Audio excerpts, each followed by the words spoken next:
Hello students, welcome to science institute. तो हमने अभी तक 2 यूनिट खत्म कर ली भाई। Unit number 5, unit number 4 complete हो चुकी है, चाहे यूके हो चाहे आरयू हो। आज हम स्टार्ट करेंगे यूनिट नंबर 3 को। मोस्ट इंपोर्टेंट और सबसे इंटरेस्टिंग यूनिट है भाई, सबसे ज्यादा इंटरेस्टिंग यूनिट है यूनिट नंबर 3। दोनों के ही सेम है भाई। आरयू में भी यूनिट नंबर 3 ही है, यूके में भी यूनिट नंबर 3 ही है। नाम क्या है भाई इसका? स्पेक्ट्रोस्कोपी। स्पेक्ट्रोस्कोपी स्पेक्ट्रोस्कोपी नाम है भाई इसका, स्पेक्ट्रोस्कोपी। सेकेंड ईयर में भी आप लोगों ने स्पेक्ट्रोस्कोपी पढ़ी है, थोड़ा बहुत आप लोग इसके बारे में जानते हो। यहाँ पर हमें और डिटेल में पढ़नी है। सेकेंड ईयर में जितना पढ़ा था वो तो हमें पढ़ना ही है, लेकिन उसके अलावा थोड़ा सा डिटेल में जाना है हमें। अलग अलग तरह की स्पेक्ट्रोस्कोपीज पढ़नी है। अब कौन कौन से हमारे सिलेबस में, और सारा बताऊंगा मैं आप लोगों को। लेकिन स्पेक्ट्रोस्कोपी को समझने से पहले हमें एक चीज है, उसकी डेफिनेशन आनी चाहिए, और वो है इलेक्ट्रोमैग्नेटिक रेडिएशन, विद्युत चुंबकीय तरंगे। क्योंकि हमें बार बार विद्युत चुंबकीय तरंगों की जरूरत पड़ेगी। उनको हम किसी भी पदार्थ पर इंसिडेंट करवाएंगे, आपतित करवाएंगे, तो उनको आपतित करवाने से पहले हमें पता होना चाहिए कि इलेक्ट्रोमैग्नेटिक रेडिएशंस क्या होती हैं। अब क्या होती है सब जानते हैं। दो तरह के इनमें फील्ड होते हैं, एक होता है मैग्नेटिक फील्ड, एक होता है इलेक्ट्रिक फील्ड। दोनों एक दूसरे के परपेंडिकुलर होते हैं। विद्युत क्षेत्र और चुंबकीय क्षेत्र दोनों एक दूसरे के लंबवत होते हैं, परपेंडिकुलर होते हैं भाई।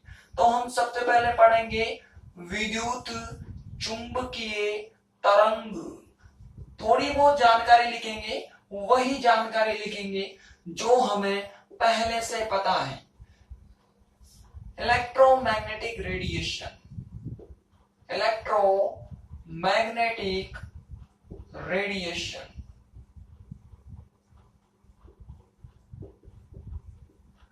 ठीक, तो पता है हमें इसमें ई फील्ड होता है, एक तो ई वेक्टर होता है और एक होता है बी वेक्टर। ये दोनों एक दूसरे के परपेंडिकुलर होते हैं। मैं डायग्राम बनाऊं तो मतलब कुछ इस तरह का डायग्राम बनेगा।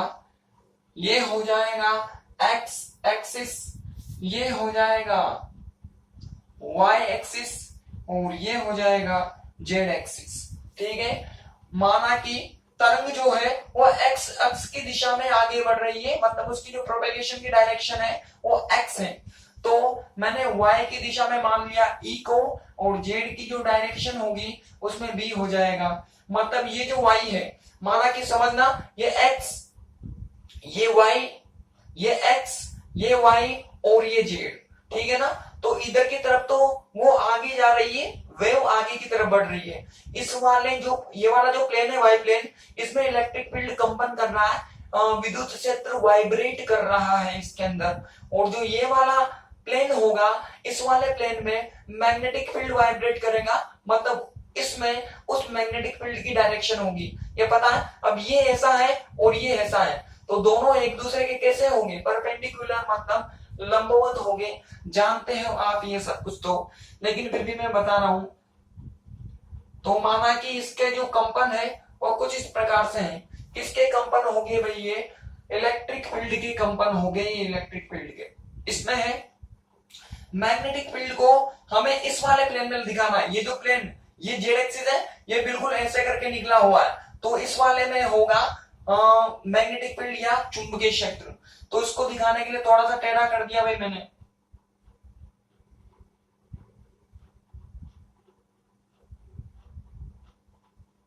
ठीक, अब देखो भाई यहां पर इनके वाइब्रेशंस दिखा दो। ये कैसे वाइब्रेट करेगा? ऐसे ऐसे करके ये वाइब्रेट करेगा। ठीक है, इसमें क्या हो जाएगा? कुछ इस प्रकार से कर लेना। पेंटिंग पेंटिंग ही करनी है इसके अंदर। मैं एक दो की पेंटिंग कर रहा हूं, सबकी नहीं करूंगा मैं। और ये कुछ इसे, ये ऐसे हो जाएगा, और ये ऐसे हो जाएगा। फिर ये कुछ इस प्रकार से। अगर आप डिफरेंट कलर से पेंटिंग करते हो तो बहुत मस्त दिखेगा डायग्राम, तगड़ा दिखेगा। ये ऐसे, ये ऐसे, ऐसे और ये ऐसे, ठीक।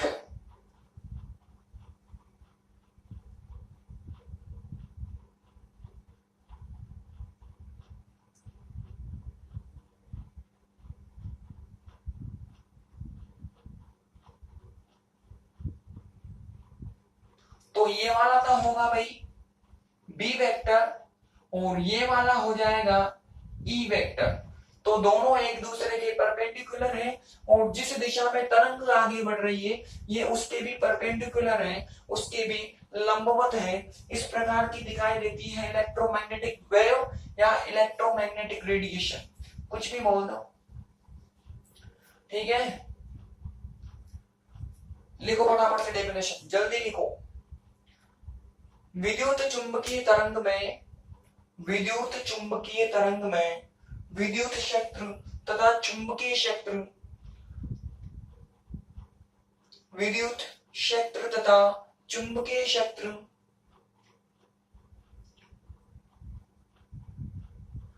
तरंग संचरण की दिशा में, तरंग संचरण की दिशा के तथा आपस में, तरंग संचरण की दिशा के तथा आपस में एक दूसरे के लंबवत उपस्थित होते हैं, एक दूसरे के लंबवत उपस्थित होते हैं, लंबवत उपस्थित होते हैं।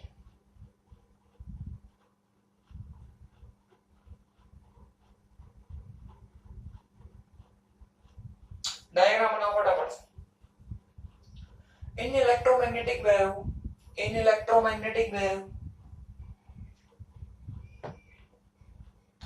Electric field, electric field, magnetic field, electric field, magnetic field are perpendicular to each other, are perpendicular to each other.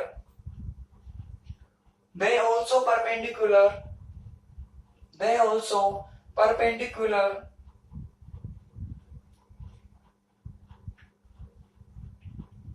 they also perpendicular with direction of, with the direction of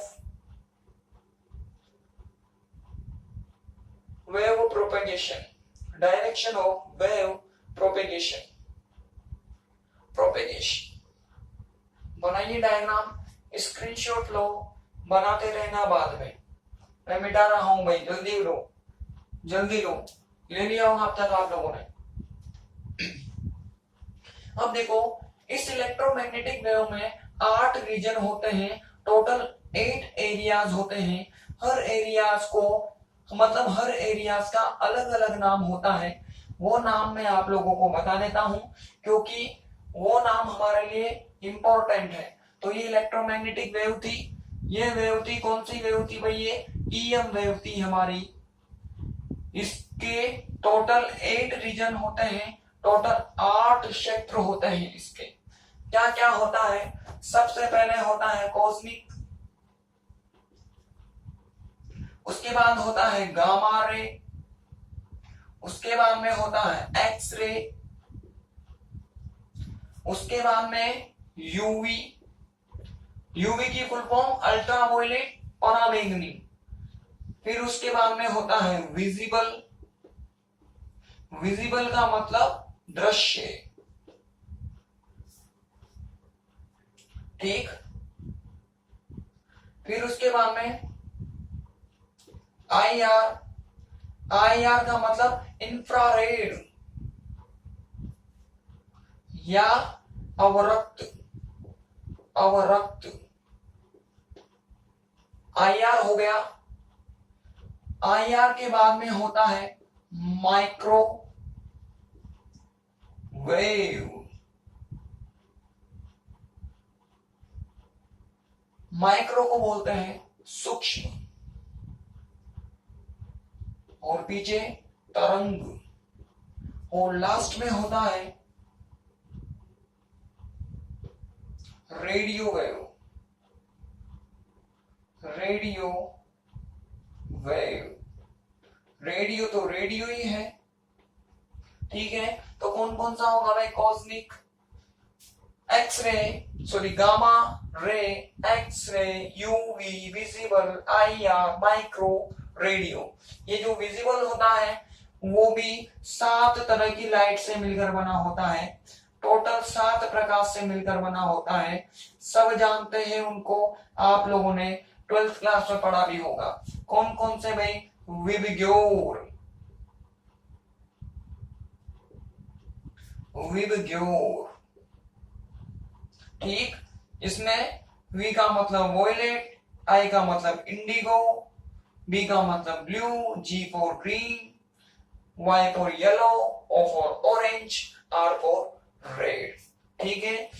जैसे जैसे इसमें आप इधर की तरफ बढ़ोगे, जैसे जैसे आप इधर की तरफ जाओगे तो इसकी जो एनर्जी है, इन विकिरणों की जो एनर्जी है वो धीरे धीरे करके घटती जाएगी। इसकी सबसे मैक्सिमम होती है, इसकी कम कम कम कम कम कम, और रेडियो की एनर्जी सबसे कम होती है।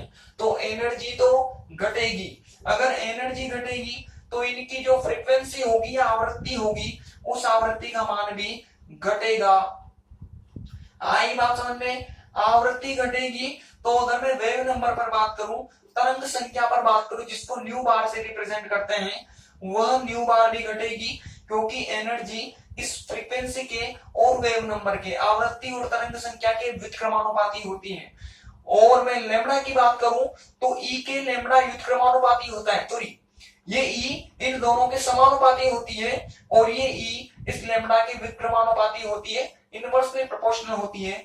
ई घटेगी तो यहां से लेमड़ा बढ़ेगा, इसकी लेमड़ा सबसे कम होगी और रेडियो की लेमड़ा सबसे ज्यादा होगी। यही वाला ऑर्डर इनमें भी अप्लाई होता है। इसकी मैक्सिमम एनर्जी, इसकी मिनिमम एनर्जी, इसकी मिनिमम लेमड़ा, इसकी मैक्सिमम लेमड़ा, ठीक है। इस तरह से होती है ईएम वेव, जिसमें टोटल 8 रीजन होते हैं। हर रीजन का अलग अलग नाम है, ये आप लोगों के सामने लिखे हुए हैं। फटाफट से स्क्रीनशॉट लो, फिर मैं बताता हूं इसके अंदर कौन सी स्पेक्ट्रोस्कोपी कहां कहां होती है। जल्दी लो, इसी के नीचे बनाना है, बनाओ, स्क्रीनशॉट लो, जो भी लेना है लो। ले लिया होगा आप लोगों ने। देखो भाई, अब मैं समझाता हूं।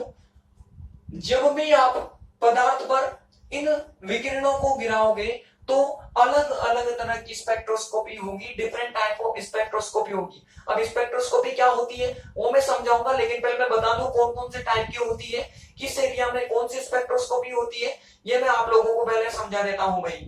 देखो भाई, सबसे पहले रेडियो की बात करें तो रेडियो को, अगर रेडियो तरंगों को आप किसी भी पदार्थ पर गिराते हो, उससे जो आपको स्पेक्ट्रोस्कोपी मिलेगी, उस स्पेक्ट्रोस्कोपी को बोला जाता है एनएमआर स्पेक्ट्रोस्कोपी। अलग अलग तरह का मटेरियल हो सकता है, आपने रेडियो को गिराया तो उससे जो भी स्पेक्ट्रम मिलेगा, तो उसके जो टेक्निक होगी उस टेक्निक को बोलोगे आप एनएमआर स्पेक्ट्रोस्कोपी। फिर आपने माइक्रोवेव को उस पर इंसिडेंट करवाया, गिराया, तो इसे बोला जाता है माइक्रोवेव स्पेक्ट्रोस्कोपी या सूक्ष्म तरंग स्पेक्ट्रोस्कोपी। इस सूक्ष्म तरंग का अलग से नाम होता है। देखो भाई, जब भी किसी पदार्थ पर माइक्रोवेव को गिराओगे तो पदार्थ कंपन करने लग जाता है, सॉरी पदार्थ घूर्णन करने लग जाता है, रोटेट होने लग जाता है। जैसे ही किसी कंपाउंड पर माइक्रोवेव को आप इंसिडेंट करवाओगे, कंपाउंड रोटेट होने लग जाएगा, घूर्णन करने लग जाएगा। इसलिए इसको माइक्रोवेव भी बोल सकते हैं और इसको घूर्णन स्पेक्ट्रोस्कोपी भी बोला जा सकता है, रोटेशनल स्पेक्ट्रोस्कोपी भी बोलते हैं इसको। लेकिन रोटेशनल जो वर्ड है वो ज्यादा प्रचलित है, यही चलता है बुक्स में, रोटेशनली मिलेगा, घूर्णन स्पेक्ट्रोस्कोपी या रोटेशनल स्पेक्ट्रोस्कोपी। आईआर के अंदर जो स्पेक्ट्रोस्कोपी होती है उसे आईआर स्पेक्ट्रोस्कोपी बोलते हैं, और ये स्पेक्ट्रोस्कोपी आपने सेकंड ईयर में पढ़ी भी है, पढ़ी थी आपने ऑर्गेनिक में, उसको आईआर बोलते हैं। जब भी किसी पदार्थ पर आप आईआर को गिराते हो तो पदार्थ कंपन करने लग जाता है, वाइब्रेट करने लग जाएगा, इसीलिए इसका दूसरा नाम होता है वाइब्रेशनल स्पेक्ट्रोस्कोपी। Vibrational spectroscopy. आपको बुक्स में वाइब्रेशनल ही मिलेगा, आईआर बहुत कम मिलेगा। छोटी क्लासों में आईआर बोला जाता है और फाइनल ईयर बड़ी क्लास होती है, तो यहाँ पर आपको बुक्स में क्या मिलेगा, सिर्फ वाइब्रेशनल मिलेगा। क्यों वाइब्रेशनल बोला, क्योंकि कंपाउंड वाइब्रेट होने लग जाता है, कंपन करने लग जाएगा। आगे बढ़ो, यूवी विजिबल दोनों साथ साथ चलते हैं क्योंकि इसकी तो जरा सी पट्टी होती है, ऐसे ऐसे एक छोटी सी इसमें क्या मिलेगी, लाइन मिलेगी, उसके अंदर साथ साथ पड़े होंगे। तो यूवी और विजिबल साथ में चलती है। यूवी और विजिबल को किसी भी पदार्थ पर आप गिराओगे तो उस स्पेक्ट्रोस्कोपी को कहा जाता है इलेक्ट्रॉनिक स्पेक्ट्रोस्कोपी। कौन सी स्पेक्ट्रोस्कोपी बोलोगे, इलेक्ट्रॉनिक स्पेक्ट्रोस्कोपी। क्यों बोला इसे, क्योंकि यूवी में इतनी ज्यादा एनर्जी होती है कि इलेक्ट्रॉन निम्न ऊर्जा स्तर से उच्च ऊर्जा स्तर में पहुंच जाते हैं। आई बात समझ में, इलेक्ट्रॉन निम्न ऊर्जा स्तर से उच्च ऊर्जा स्तर में चला जाएगा, मतलब इलेक्ट्रॉनों का एक्साइटेशन हो जाएगा। इसी वजह से इसको इलेक्ट्रॉनिक स्पेक्ट्रोस्कोपी बोलते हैं, यूवी विजिबल वाली को। एक्सरे गिराओगे तो एक्सरे स्पेक्ट्रोस्कोपी हो जाएगी। अब इसकी एनर्जी बहुत ज्यादा होती है, जब इसको आप गिराओगे तो इसको बोला जाता है एक्सरे स्पेक्ट्रोस्कोपी। जो नॉर्मल हॉस्पिटल्स वगैरह में जो होता है ना, वो यही होता है, जो आपको वो एक्सरे मिलता है वो इसी का परिणाम है, वो इसी का ही रिजल्ट होता है भाई। गामा रेडिएशन जब भी किसी पार्टिकल पर गिराई जाती है तो उसे कहा जाता है मोसबेर स्पेक्ट्रोस्कोपी। गामा को जब भी किसी पार्टिकल पर गिराओगे उससे जो स्पेक्ट्रोस्कोपी मिलेगी उसको आप मोसबेर स्पेक्ट्रोस्कोपी बोलोगे।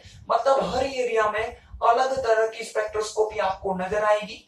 अब यहाँ पर हमें पढ़नी कौन कौन सी है भाई, हमारे सिलेबस में एक तो है रेडियो, उसके बाद में है माइक्रोवेव, उसके बाद में है वाइब्रेशनल, और थोड़ी बहुत जानकारी किसकी है, यूवी विजिबल की है। ये दोनों हमारे सिलेबस में नहीं है, तो हमें यूवी विजिबल पढ़ना है, आईआर पढ़ना है, माइक्रोवेव पढ़ना है, एनएमआर पढ़ना है। इस यूनिट में क्या क्या पढ़ना है, ये टोटल हमें फाइनल ईयर में पढ़ना है। इस यूनिट में हमें एक तो ये पढ़नी है और एक ये पढ़नी है और एक ये पढ़नी है। जो रेडियो है वो हमें ऑर्गेनिक में पढ़ेंगे, हम इसको रेडियो या एनएमआर को हम ऑर्गेनिक में पढ़ेंगे। तो यहाँ पर हम तीन की चर्चा करेंगे, तीन को डिस्कस करेंगे, कौन कौन सी, यूवी विजिबल, आईआर और माइक्रोवेव। ठीक है, आपको समझ में आ गया कि कैसे कैसे स्पेक्ट्रोस्कोपी होती है, कौन कौन से रीजन में कौन कौन सी होती है। अब बात करते हैं होती क्या है, किस टेक्निक का या किस चीज का नाम होता है स्पेक्ट्रोस्कोपी। अगर मैं आप लोगों को सिंपल सी डेफिनेशन बताऊं तो सिंपल सी डेफिनेशन तो क्या हो जाएगी कि जब भी किसी प्रिज्म पर प्रकाश आपतित किया जाता है, व्हाइट लाइट को किसी भी प्रिज्म पर आप इंसिडेंट करवाओगे तो प्रिज्म के द्वारा वह श्वेत प्रकाश 7 कलर में डिवाइड हो जाता है, मतलब 7 कलर्स में स्प्लिट हो जाएगा। वह जो 7 कलर का जो पट्टी प्राप्त होती है आपको, उसी पट्टी को क्या बोलते हो आप, स्पेक्ट्रम बोल सकते हो। वह सबसे सिंपल नेचुरल स्पेक्ट्रम होता है, सबसे सरल प्राकृतिक स्पेक्ट्रम होता है वह, और उसको प्राप्त करने की जो टेक्निक होती है उसी टेक्निक को क्या बोलते हैं, स्पेक्ट्रोस्कोपी बोलते हैं। मतलब व्हाइट लाइट को इंसिडेंट करवाया, प्रिज्म पर आपने इंसिडेंट करवाया तो आपको 7 कलर का कोई स्पेक्ट्रम मिला, 7 कलर का कोई वो मिला चित्र आपको, उसी डायग्राम को स्पेक्ट्रम बोलते हैं और वो टेक्निक हो जाएगी स्पेक्ट्रोस्कोपी। ये तो बच्चों वाली चीज है, मतलब छोटी क्लास की चीज है। अगर मैं अच्छी डेफिनेशन आप लोगों को बताऊं जिसका कुछ मतलब होता है, तो स्पेक्ट्रोस्कोपी का मतलब होता है कि अगर हमें किसी भी अननोन कंपाउंड को स्टडी करना है, किसी भी अज्ञात पदार्थ की जानकारी प्राप्त करनी है, उसको आइडेंटिफाई करना है, आपको कोई भी अननोन कंपाउंड दिया गया और बोला कि अब इसे पहचानो कौन सा कंपाउंड है, तो उस पदार्थ को पहचानने के लिए जो टेक्निक यूज में ली जाती है उस टेक्निक को कहा जाता है स्पेक्ट्रोस्कोपी। तो इसका यूज क्या हुआ कि किसी भी अज्ञात पदार्थ को पहचानना हो तो आप उसको उसका अलग अलग तरह की उस पर रेडिएशन सप्लाई करनी पड़ेगी।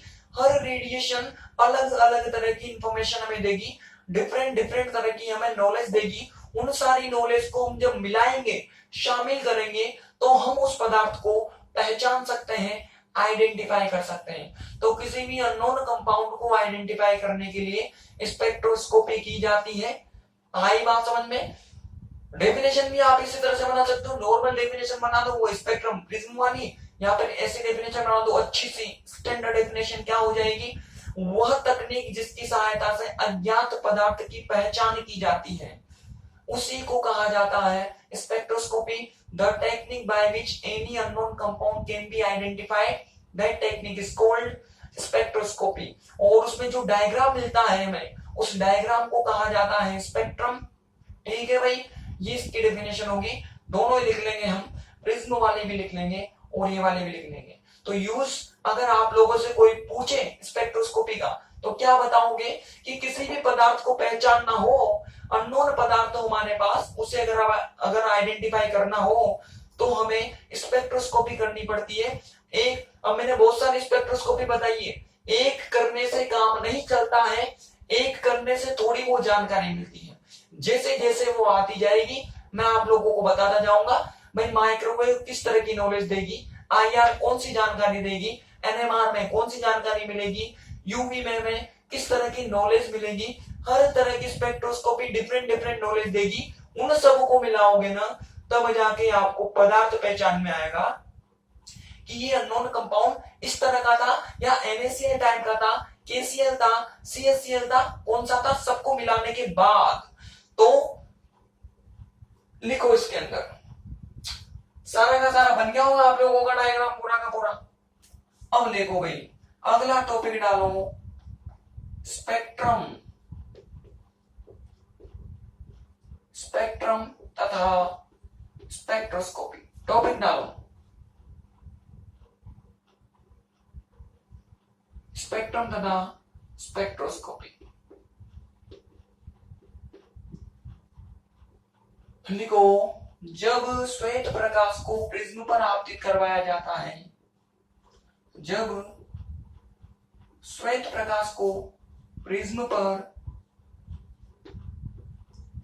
आपतित करवाया जाता है तो वह 7 रंगों में विभाजित हो जाता है, तो वह 7 रंगों में विभाजित हो जाता है।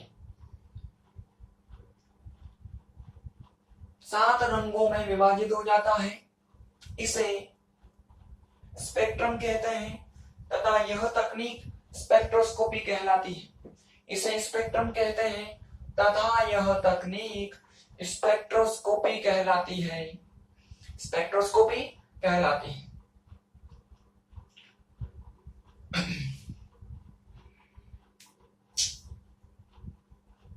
आप लोग लिखो when white light is incident on prism,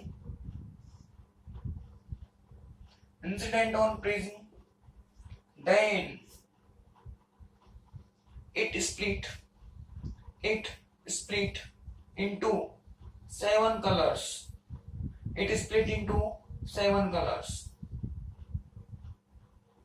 It split into 7 colors, which is called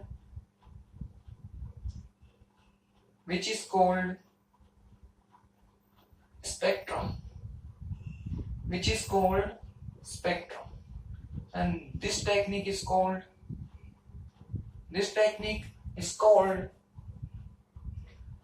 spectroscopy. This technique is called spectroscopy.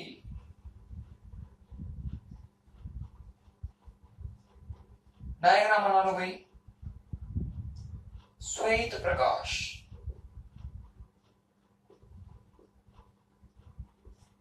ये क्या है भाई? प्रिज्म।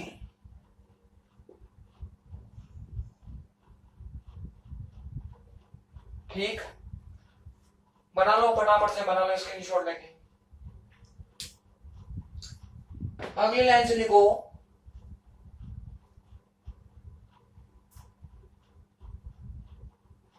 वह तकनीक जिसकी सहायता से अज्ञात पदार्थ की पहचान की जाती है, अज्ञात पदार्थ की पहचान की जाती है, अज्ञात पदार्थ की पहचान की जाती है, इसे स्पेक्ट्रोस्कोपी कहते हैं। तथा इस तकनीक में पदार्थ का प्राप्त चित्र तथा इस तकनीक में पदार्थ का प्राप्त चित्र स्पेक्ट्रम कहलाता है। पदार्थ का प्राप्त चित्र स्पेक्ट्रम कहलाता है, स्पेक्ट्रम कहलाता है। आप लोग में लिखो the technique by which any unknown compound is identified, any unknown compound is identified. This technique is called spectroscopy, and diagram is called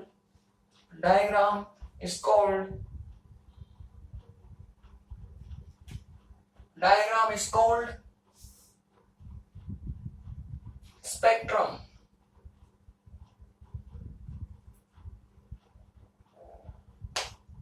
ठीक,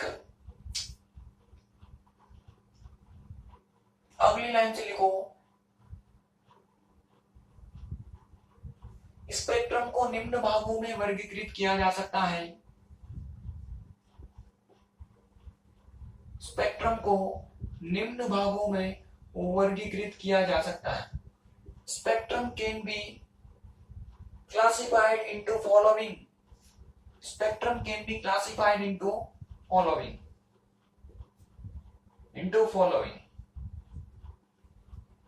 देखो भाई बोर्ड पर किस किस तरह का स्पेक्ट्रम होता है। दो प्रकार का स्पेक्ट्रम होता है। एक तो होता है उत्सर्जन स्पेक्ट्रम मतलब एमिशन स्पेक्ट्रम, और एक होता है अवशोषण स्पेक्ट्रम मतलब एब्जॉर्प्शन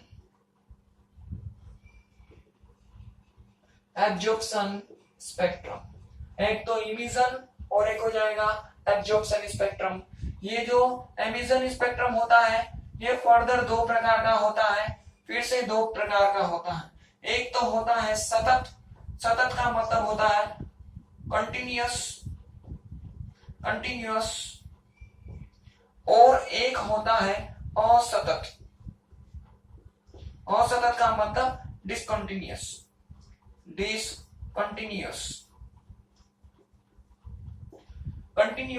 एंड डिसकंटिन्यूअस। ये जो अवशोषण होता है वह भी दो प्रकार का होता है। एक होता है सतत मतलब कंटिन्यूअस, और दूसरा होता है असतत मतलब डिसकंटिन्यूअस।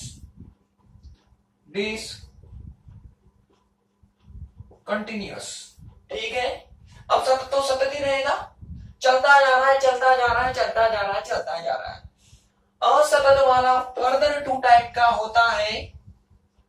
ये होता है एक तो लाइन स्पेक्ट्रम और एक होता है बैंड स्पेक्ट्रम।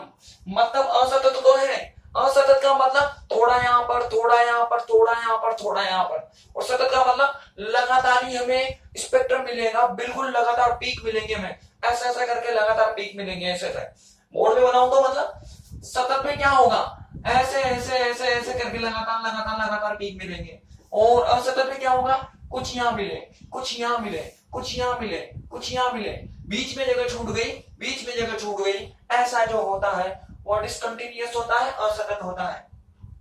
अब ये दो तरह का हो सकता है, यहाँ पर एक लाइन मिली हो, यहाँ पर एक लाइन, यहाँ पर एक लाइन, यहाँ पर एक लाइन, तो लाइन ही मिली तो लाइन स्पेक्ट्रम हो जाएगा। लाइन की जगह अगर हमें बैंड मिलते हैं, ऐसे चौड़े बैंड मिलते हैं, ऐसे चौड़े ऐसे चौड़े बैंड मिलते हैं, तो इनको क्या बोलते हैं हम, बैंड स्पेक्ट्रम बोलते हैं। लाइन मिले तो लाइन स्पेक्ट्रम, बैंड मिले तो बैंड स्पेक्ट्रम। और भी डिटेल में बताऊंगा, फिलहाल तो इतना ही है।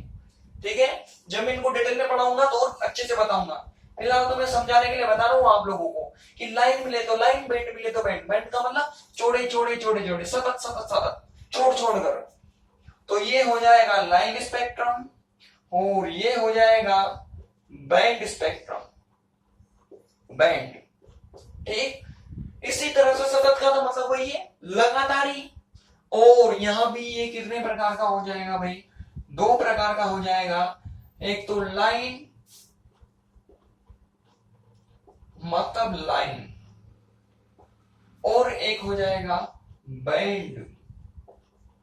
बैंड का मतलब बैंड मैंने बता ही दिया। अब ये जो अवशोषण का जो बैंड स्पेक्ट्रम होता है, असतत में जो बैंड स्पेक्ट्रम होता है वह फर्दर 3 प्रकार का होता है।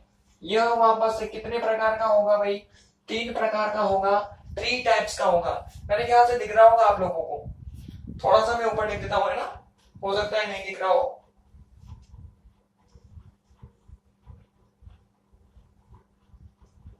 ठीक, सबसे पहले होता है रोटेशनल। रोटेशनल का मतलब होता है घूर्णन स्पेक्ट्रम। अभी अभी मैंने बताया था, घूर्णन कब आएगा भाई, जब आप उस पर माइक्रोवेव को इंसिडेंट करवाओगे, सूक्ष्म तरंगों को आपतित करवाओगे। अगला होता है वाइब्रेशनल।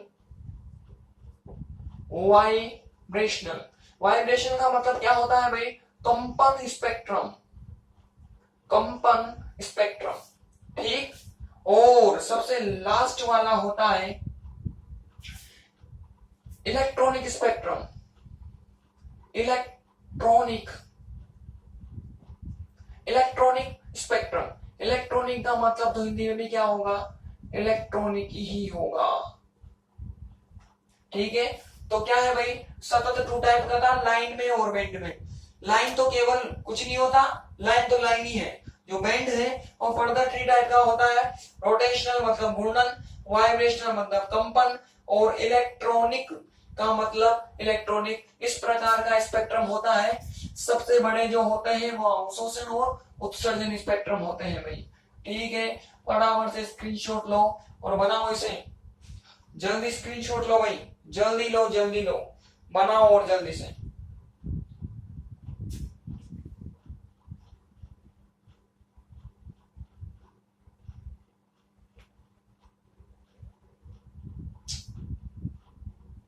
ले लिया होगा आप लोगों ने। अब हम इनको डिटेल में पढ़ेंगे। सबसे पहले बात करेंगे उत्सर्जन की, फिर हम बात करेंगे अवशोषण की। किसे कहा जाता है उत्सर्जन या एमिशन स्पेक्ट्रम, और किसे कहा जाता है एब्जॉर्प्शन या अवशोषण स्पेक्ट्रम। ठीक है, तो टॉपिक डालो उत्सर्जन स्पेक्ट्रम या एमिशन स्पेक्ट्रम, एमिशन स्पेक्ट्रम।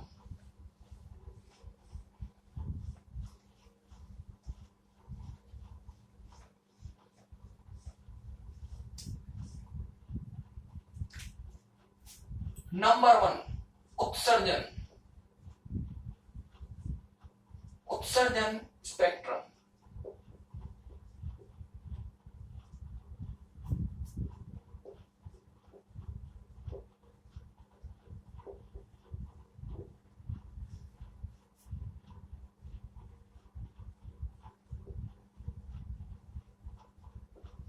ठीक,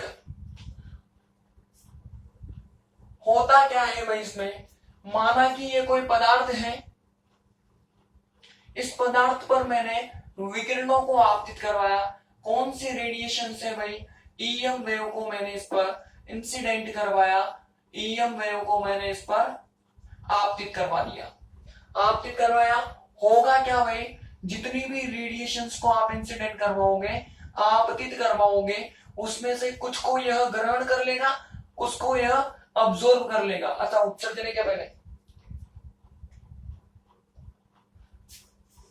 उत्सर्जन निकाला मैंने पहले, तो उत्सर्जन का समझते ही मैं अवशोषण बताने लग गया था आप लोगों को।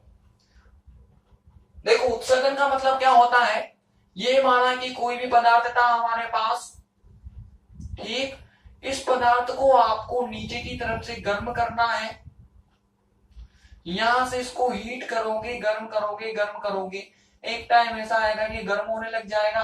जैसे ही गर्म होने लग जाएगा, गर्म हो जाएगा, ये अलग अलग तरह की रेडिएशंस को एमिट करेगा। अलग अलग वेवलेंथ की विकिरणों को उत्सर्जित करेगा। इसके द्वारा उत्सर्जित विकिरणों का आपको स्पेक्ट्रम लेना। यहां से गर्म किया, गर्म हुआ, गर्म होते ही एक टेम्परेचर ऐसा आएगा कि यह अलग अलग वेवलेंथ की, डिफरेंट वेवलेंथ की रेडिएशंस को एमिट करने लग जाएगा, अलग अलग तरंग दैर्ध्य की विकिरणों को उत्सर्जित करने लग जाएगा। इसके द्वारा जो उत्सर्जित तरंगे होगी उनका आपको इधर की तरफ स्पेक्ट्रम लेना है। स्पेक्ट्रम का एक पूरा का पूरा एक एपरेटस होता है, पूरा एक उपकरण होता है। उस उपकरण की सहायता से जब आप स्पेक्ट्रम लोगे, इसके द्वारा उत्सर्जित विकिरणों का, इसके द्वारा एमिटेड रेडिएशंस का जब स्पेक्ट्रम लोगे तो उसे कहा जाता है एमिशन स्पेक्ट्रम, और वह हमें कुछ इस प्रकार का दिखाई देगा। ठीक है, इसके द्वारा उत्सर्जित विकिरणों का हमने स्पेक्ट्रम लिया है, उत्सर्जित विकिरणों का स्पेक्ट्रम लिया है, एमिटेड रेडिएशंस का स्पेक्ट्रम लिया है, तो नाम क्या हो जाएगा, एमिशन स्पेक्ट्रम या उत्सर्जन स्पेक्ट्रम। इस प्रकार का सारे स्पेक्ट्रम ऐसे ही दिखते हैं, सबका ऐसा ही दिखता है, लेकिन फर्क कहां होता है, जब इसको स्पेक्ट्रोस्कोपी से वगैरह से स्टडी करते हैं तो हमें इन पीक्स में डिफरेंस नजर आता है। ये पीक हर कंपाउंड के लिए अलग होते हैं, ठीक है ना। ये जो पीक मिलते हैं ना, ये हर कंपाउंड के लिए अलग होते हैं। मतलब ये जो पीक होता है ना, ये फिंगरप्रिंट होते हैं, फिंगरप्रिंट। इन पीक की सहायता से ही पदार्थ को पहचाना जाता है। हर कंपाउंड का अलग पीक होगा, अलग स्पेक्ट्रम होगा, मतलब वह उसका फिंगरप्रिंट होगा। फिंगरप्रिंट को देखकर हम उस कंपाउंड की या उस पदार्थ की पहचान कर सकते हैं, उसको आइडेंटिफाई कर सकते हैं। ठीक है, लिखो। जब किसी पदार्थ को गर्म किया जाता है, जब किसी पदार्थ को गर्म किया जाता है तो वह एक निश्चित ताप पर विभिन्न तरंग दैर्ध्य की विकिरणों का उत्सर्जन करता है। तो वह एक निश्चित ताप पर विभिन्न तरंग दैर्ध्य की विकिरणों का उत्सर्जन करता है। जब इन उत्सर्जित विकिरणों का स्पेक्ट्रम प्राप्त किया जाता है तो जब इन उत्सर्जित विकिरणों का स्पेक्ट्रम प्राप्त किया जाता है तो इसे उत्सर्जन स्पेक्ट्रम कहते हैं। इसे उत्सर्जन स्पेक्ट्रम कहते हैं।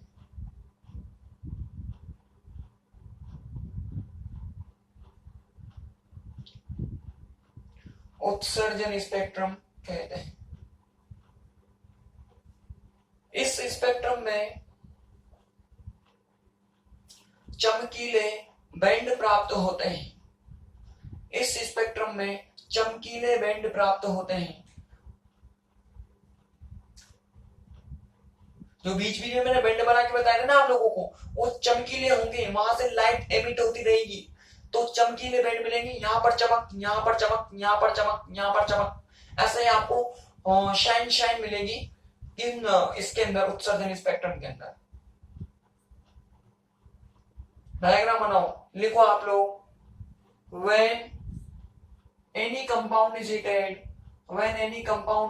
heated then it emit radiations of different wavelength. It emit radiations of different wavelength at certain temperature.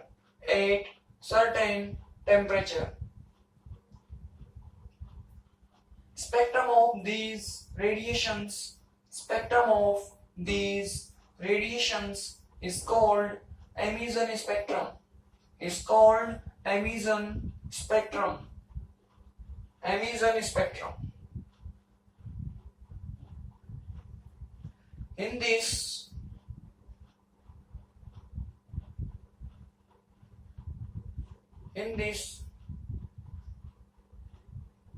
shine band are obtained.